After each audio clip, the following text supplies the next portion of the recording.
Well, it's not on any of the front page of any newspaper today. So you can see that it's lasted about 2 days. It's still on some radio and some news items, but you can see a gradual decline of the inquiry into child sex abuse within the Houses of Parliament, within parliamentarians, the House of Lords. This is how they do it. It lasts about 2 days. See how long I last. See what news story I'm going to come up with tomorrow, because they come back with more different. This is what happens. This is what happens. The NSPCC, they've come out and they've said, because they're going to lead an inquiry, Peter Wunless, he's come out and said that he wants to make it a crime for people to cover it up, because there's people in institutions like care homes and schools, and it's like, what about the response to make it a crime to cover it up? What about in the Houses of Parliament? What about number 10? The House of Lords, the ultimate responsibility, the people with some of the most power. And you've got practices within political parties, the Tories, the Labours, the Lib Dems, where they've got a book of dirt.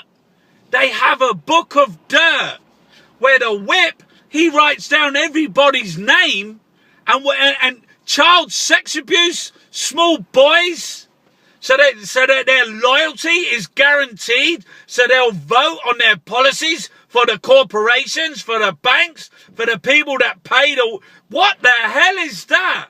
A book of dirt. And it's got things about debt and whether... And if they need money.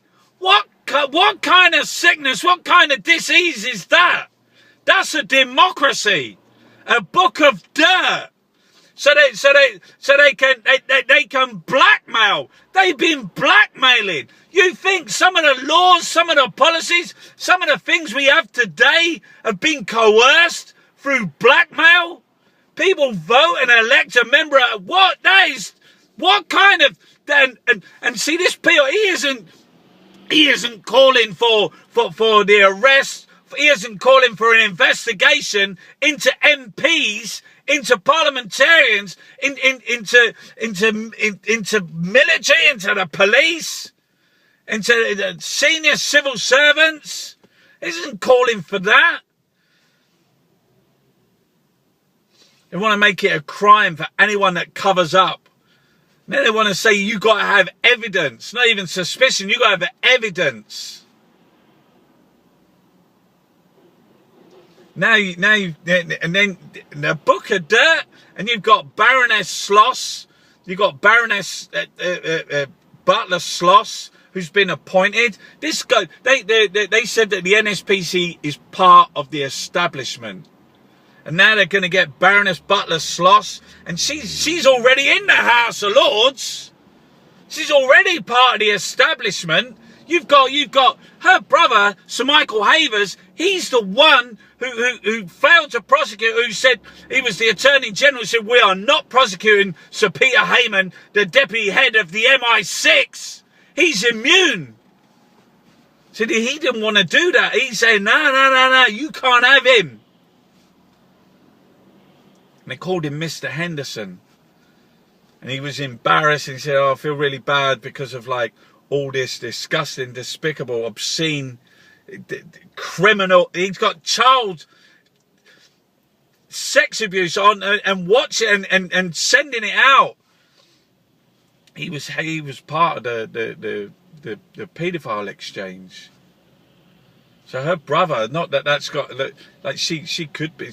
Apparently she wrote the Child Act, but they're part of the establishment. How do you think the NSPCC, some sir from the NSPCC, he bought Jimmy Savile's flat? You know, yesterday they had the secretary, the permanent secretary from the Home Office there, and he was like, they were asking him questions about 114 missing files, and he said something like, I think they've all been destroyed. You know, this is just normal practice. They've all been destroyed.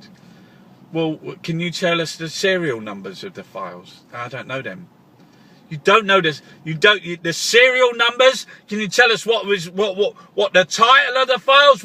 No, nothing. He knew nothing. He knew absolutely nothing. And we had a private investor. No, I can't tell you his name. I can't tell you anything.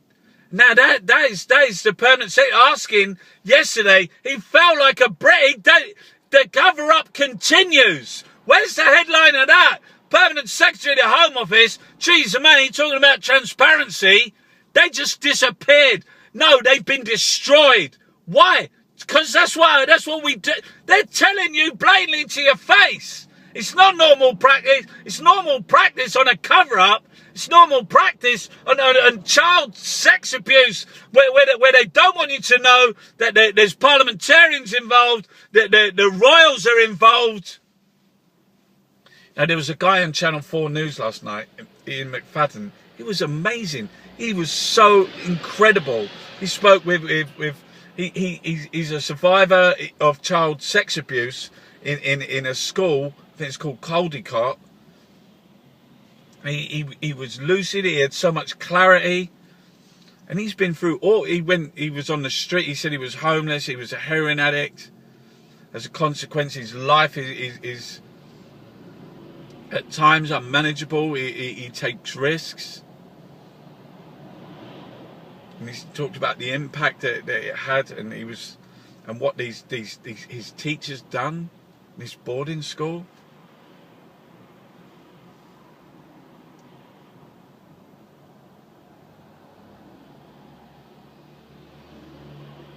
I mean, when you hear that, it is so.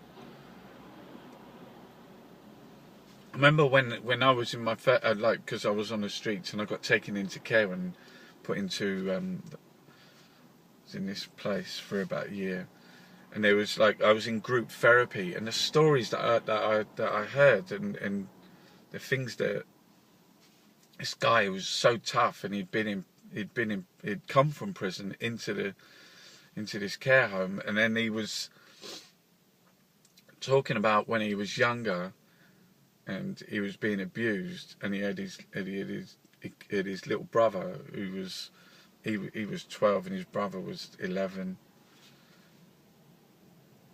and he was saying to his brother, "Come on, you've got to toughen up," because his brother kept crying.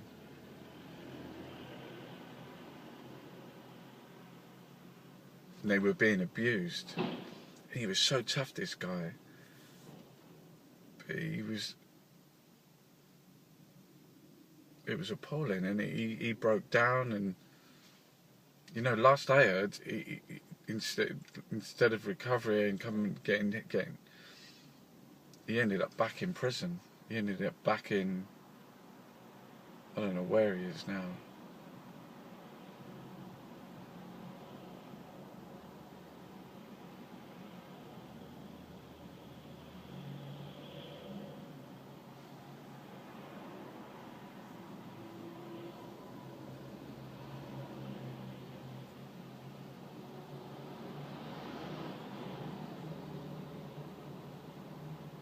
So all those things, all those power things, what they do, they use their power for is continuing within. When you hear people being interviewed, people like David Mellor the other day, or Michael White, and they're saying, "Oh, it's just that's how it was then." Lord Tebbit, that's how it was then. Do you know what I mean? And that's why Jimmy Savile and they're not just protecting. They're protecting their institution. They're protecting their interests.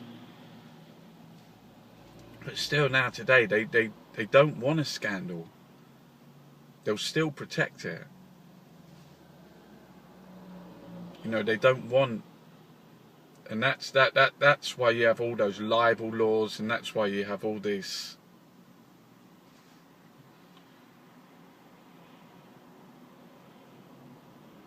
Sort of like state protection, which is the law, the media,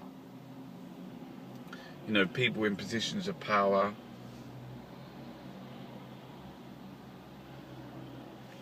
MPs, lords, the establishment. They will shut it down. They will shut it down.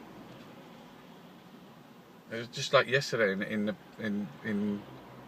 Parliamentary Select Committee. I don't know the name of the files. I don't know where they are. I don't know anything. Just disappeared.